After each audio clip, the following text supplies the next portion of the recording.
Oke, Assalamualaikum warahmatullahi wabarakatuh. Bagaimana kabarnya siswa-siswiku sekalian? Semoga di pertemuan kali ini kita semua diberikan kesehatan dan kemudahan ya. Sebelum mengawali kegiatan, alangkah baiknya kita berdoa terlebih dahulu agar kita dimudahkan dalam belajar ya. Berdoa dimulai.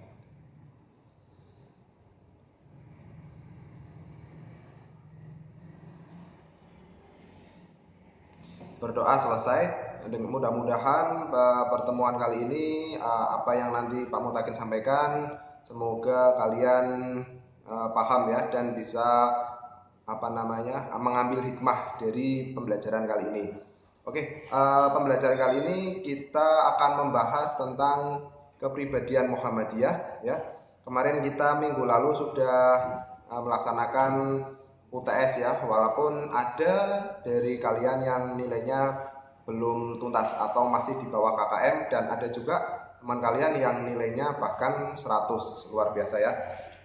Tapi jangan kendor semangatnya, kita terus belajar, yang penting kita sudah berikhtiar ya dan berusaha.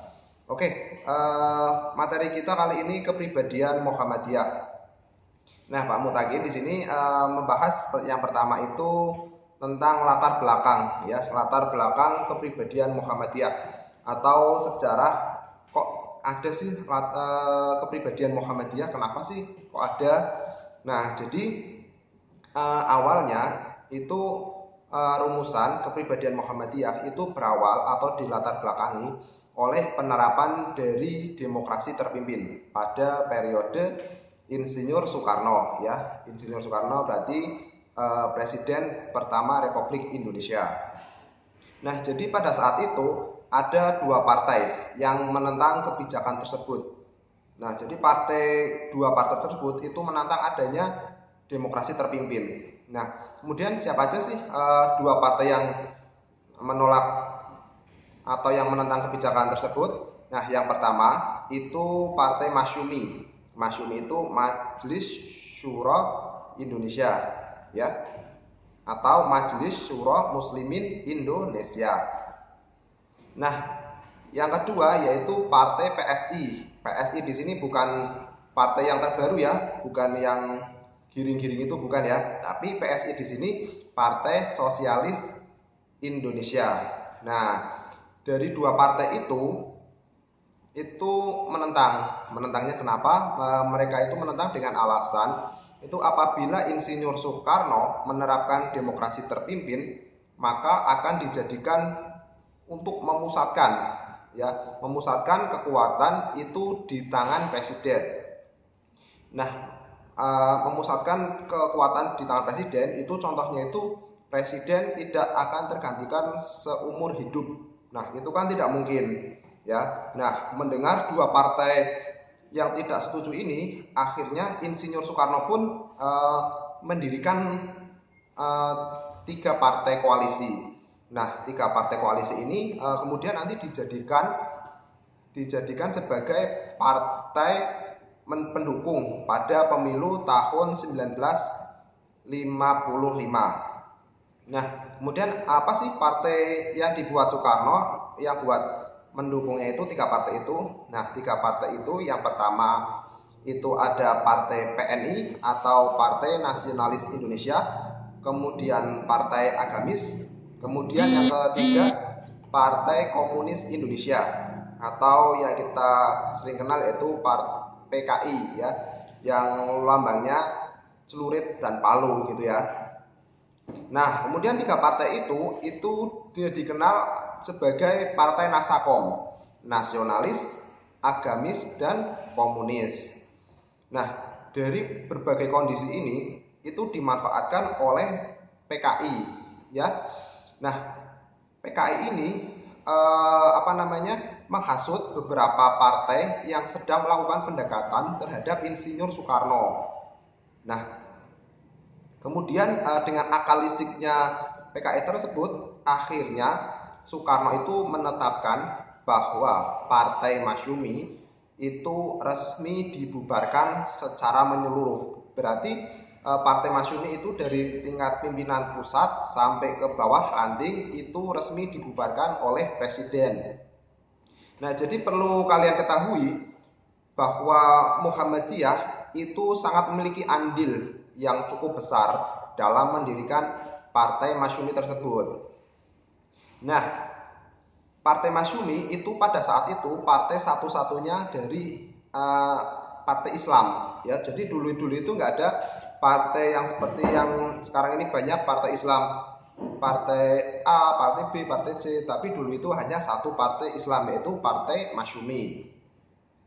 Nah, ada beberapa tokoh Muhammadiyah yang tergabung di Masyumi, ya. Salah satunya itu ada A.R. Fakhrudin, kemudian Hamka, kemudian ada lagi Ki Bagus Hadikusumo, Abdul Kahar Muzakir, dan lain sebagainya, itu banyak, ya.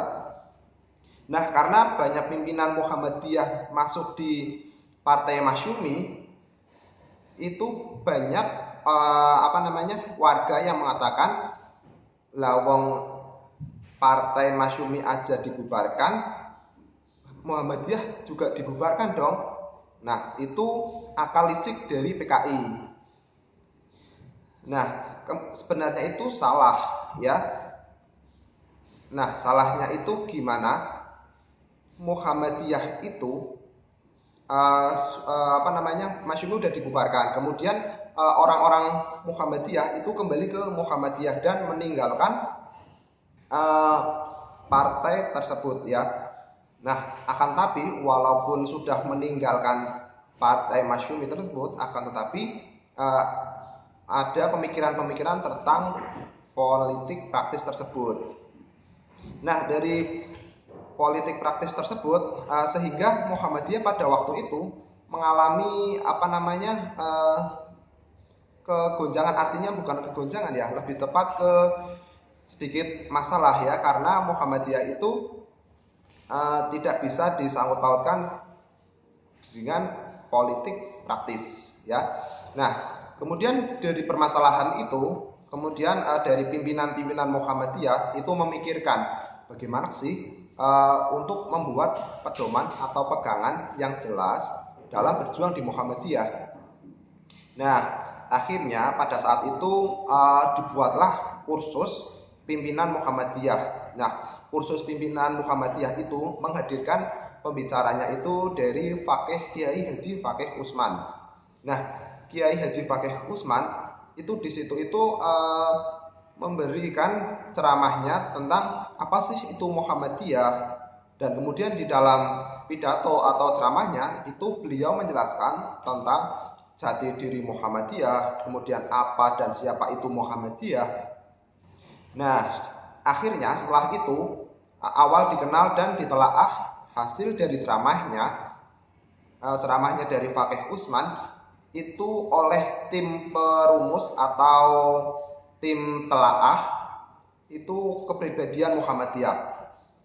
Nah, akhirnya itu dijadikan agenda sidang tanwir dan disahkan rumusan dan kepribadian Muhammadiyah pada Muktamar ke-35 di Jakarta.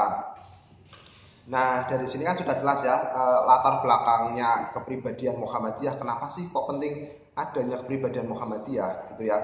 Lalu mungkin kalian banyak yang tanya, kenapa sih kok adanya kepribadian Muhammadiyah? Nah, kita sebagai manusia juga memiliki kepribadian, ya. Kepribadian itu hampir sama dengan karakter, ya. Karakter satu orang dengan orang lain, antara Pak Mutakin dengan kalian itu beda. Nah, begitu pula di Muhammadiyah. Muhammadiyah memiliki kepribadian itu sendiri, itu tujuannya itu supaya membedakan antara Muhammadiyah dengan organisasi lain, gitu, ya.